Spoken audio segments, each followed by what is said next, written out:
Assalamualaikum warahmatullahi wabarakatuh. Perkenalkan, nama saya Fadia Zaina dan rekan saya Raka Aiman Fadilah dari kelas LKB akan menjelaskan mengenai hasil studi kasus dari PT Telkom Indonesia. Pertama, saya akan menjelaskan tentang profil perusahaan PT Telkom Indonesia. PT Telkom Indonesia Tbk atau biasa disebut Telkom adalah sebuah perusahaan yang berdiri pada 6 Juli 1965 di bidang informasi dan komunikasi serta penyedia jasa dan jaringan telekomunikasi secara lengkap di Indonesia. Visi dan misi dari perusahaan tersebut adalah visi menjadi digital telco pilihan utama untuk memajukan masyarakat. Misinya yaitu, pertama, mempercepat pembangunan infrastruktur dan platform digital cerdas yang berkelanjutan, ekonomis, dan bisa diakses oleh seluruh masyarakat. Yang kedua, mengembangkan talenta digital unggulan yang membantu mendorong kemampuan digital dan tingkat adopsi digital bangsa. Yang ketiga, mengorkestrasi ekosistem digital untuk pengalaman digital pelanggan terbaik. Selanjutnya, saya akan menjelaskan tentang data atau informasi permasalahan di PT Telkom Indonesia.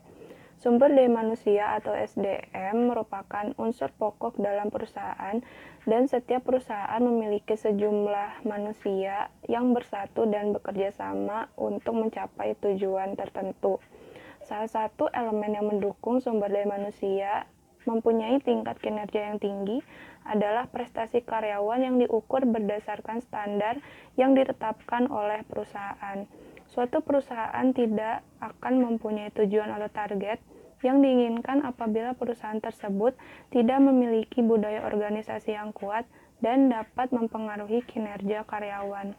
Pembentukan budaya organisasi yang lebih baik serta faktor kepemimpinan yang dapat menciptakan suasana kerja yang lebih kondusif sangat perlu untuk dilakukan. Oleh karena itu, seorang pemimpin harus memiliki gaya kepemimpinan yang berpengaruh pada kinerja karyawan dan dapat memahami apa yang bawahannya inginkan sehingga pemimpin tersebut dapat langsung mengambil tindakan apa yang harus dilakukan. Assalamualaikum warahmatullahi wabarakatuh. Perkenalkan, nama saya Raka Aiman Fadilah. Saya dari kelas Logistik Lautan B. Di sini saya ingin melanjutkan penjelasan dari teman kelompok saya, Fadia, yang tadi sudah terlebih dahulu menerangkan. Di sini saya akan melanjutkannya. Yang pertama saya ingin menjelaskan tentang pendekatan teori dalam rangka menilai kompetensi sumber daya manusia yang bekerja dalam lingkup Telkom. Perusahaan tersebut juga menerapkan pendekatan kompetensi based human resource management atau yang disebut sebagai CBHRM. Lalu ada 3 model yang dikembangkan dalam pendekatan tersebut. Yang pertama itu ada spesifik kompetensi, yang kedua ada generic kompetensi, yang ketiga ada core kompetensi. Lalu ketiganya pada dasarnya dikembangkan guna mendukung proses penilaian kualitas karyawan dengan cara yang transparan dan adil. Lalu selain menerapkan master plan yang terus-menerus diperbarui, Telkom juga membuat semacam direktori di mana ada daftar tentang kompetensi yang dibutuhkan oleh perusahaan tersebut. Daftar itu juga terus-menerus diperbarui supaya dengan perubahan dan dinamika bisnis yang berlaku di Telkom.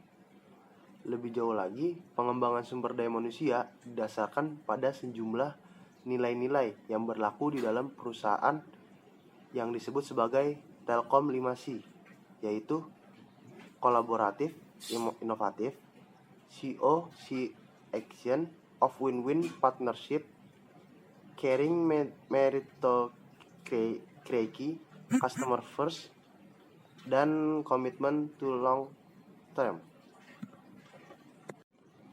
Lalu yang kedua, pemecahan masalah tersebut. Yang pertama, mengembangkan kemampuan karyawan sesuai dengan tuntutan pekerjaan yang berlaku di PT Telkom Indonesia. Yang kedua, mengembangkan kemampuan peran karyawan, di mana fokusnya dititik beratkan pada pengembangan kualitas pribadi.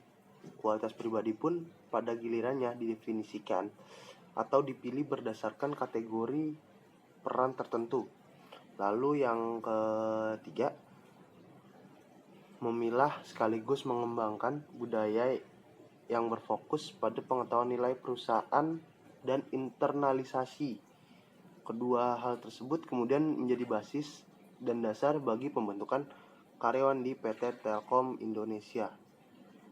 Lalu yang keempat, itu ada Telkom juga seringkali mengadakan pendidikan dan pelatihan berkala yang berfokus pada pengembangan serta perubahan kompetensi. Pelatihan dan pendidikan berkala diadakan dan biasanya terkait secara tidak langsung maupun langsung terhadap strategi operasional dan bisnis.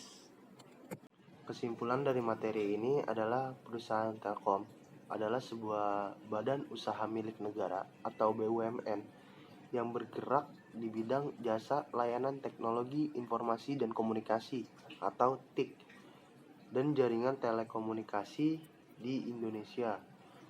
Di dalam PT Telkom Indonesia ini, budaya organisasi sangat kental karena perusahaan selalu bertransformasi dalam pengembangan budaya perusahaan.